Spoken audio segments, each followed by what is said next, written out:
Yes, sir. What will you do with the old fire station?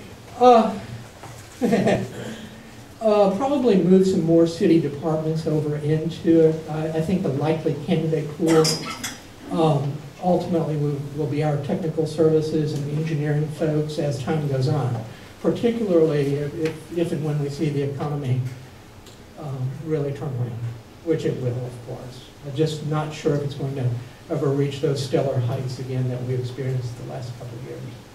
Yes, Brendan? This is going to be off the wall. I know I live on Lake Bass, and my lake levels have come back to normal. And yet when I drive over a lot of canals, we still have canals that are unnavigable on the lakes. Are we letting water out, or is it just not enough rain, or what's happening with the... Oh, wow. Like, can I give you a real simple answer Yeah. to a very complex question?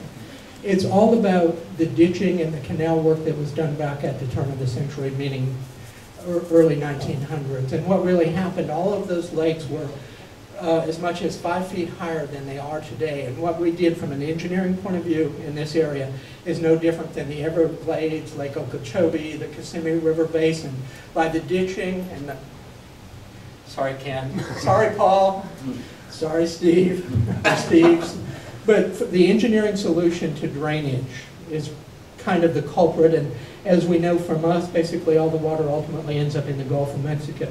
The city is working with a consulting firm on a water sustainability plan that's going to rethink all of that. We're getting good cooperation and partnership from Polk County, fair at this point from SWFMA, but what really happens is we'll cause more percolation back into the soil, feeding the aquifer, the water, the surficial in the Florida, and many of the lakes, if not all of them, are actually connected to the aquifer. So as we replenish the water in the ground, that causes pressure basically and brings the water levels back up. And as we get that fully implemented, then you'll see over time the lake levels come back up, the canal levels come back up. If you think of Florida's earth as like a large sponge for the most part, then what we want to do is get all that water staying on the ground longer, having time to soak the sponge, if you will, the hard part of the sponge, shall we say, that's it's on, and that pressure, kind of a bowl effect, will ultimately raise the lake levels. How much, we don't know, but we do know. We're working with Dr. Brown at University of Florida on it, as well as Post Buckley, Shue, and Jernigan, the advisors, and Chastain's Gilman. Sorry. But when all the dust settles, there should be about a 22% increase in the water flow as it goes into the Peace River and Peace Creek area south of Bartow. And if we can achieve that over time, that's very substantial. So digging the canals deeper wouldn't help, you don't think?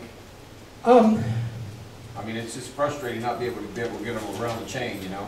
Oh, yeah, it frustrates us totally because, again, we're a chain of Lake City. Right. I think that will self-correct over time. I mean, I think widening and deepening will help some, or deepening, certainly. And we're working with the Lakes Region Management District on that. We've got some bridges that have to be dealt with, right, to say the least. If you dig dirt around the bridge, it gets less stable, affects the structural integrity, and I don't think any of us want it to fall on us, or we don't want to fall down. Got it. Okay. But water. Bathtub, if you think kind of slow drain out, stays up longer, perks down. Okay. Anything else? Yes, sir. How do you think the closing of Cypress Gardens will impact the city? Well, I'm hoping it's very temporary. That's what, the third or fourth time since 2000. And I think it's got to adjust to its market. The dollars being paid for the property and its true market value. I'm hoping the Legoland deal works out. Tourism is extremely important to us. Again, it's the dollar turnover. Chain of Lakes property on a dollar turnover, we had 365 college spring training games on the Chain of Lakes property versus 16 with the Cleveland Indians. We had 175 teams and moms and dads, brothers and sisters, aunts and uncles, and family during the latter part of February and through March. That's extremely important to us. And so is Cypress Gardens, or whatever it's going to be. So for those that think the world collapsed with the Cleveland Indians, and we actually did better for the business community with the College World Series. I'm sorry, not World Series, spring training program. And that's under contract, I believe, for 10 years. Anything else? You guys have been too easy on me. One more question. No. Not just kind of question, it's just maybe you can give us an update on CSX, where we are. Oh. I so hate to talk about my best friends and partners, CSX. Every time we do, we get another war going. There will be a CSX project in Winter Haven. Remember that their reason for the project is shipment of consumer goods. So I think it's safe to say if we consumers aren't consuming a lot of goods from Lowe's, Home Depot, Kmart, Walmart, Target, those kinds of places, and we're not buying cars because our auto industry will attest to that. So that all has to stabilize. CSX has to understand its opportunities in relation to the cost. In round numbers, the phase one, the terminal itself, is almost $200 million. It ranges anywhere from $175 million to $200 million just for the phase one. Remember, when it's up and running over a 10-year period, CSX will generate as many as 8,500 direct and indirect jobs in our community. There'll be about 2,000 on site. And Howard, if I can, because this is another one. In addition to CSX, in addition to the accelerator, and in addition to the phase two of CSX and those kinds of things, including all of that, the city has set aside about 10 million square feet of available buildings under roof in various areas of the city for business and industrial parks. One is at our airport, that's why the terminal is located where it is. It gives us a 53-acre business park there that will hold up to 1.1 million square feet under roof, spread out.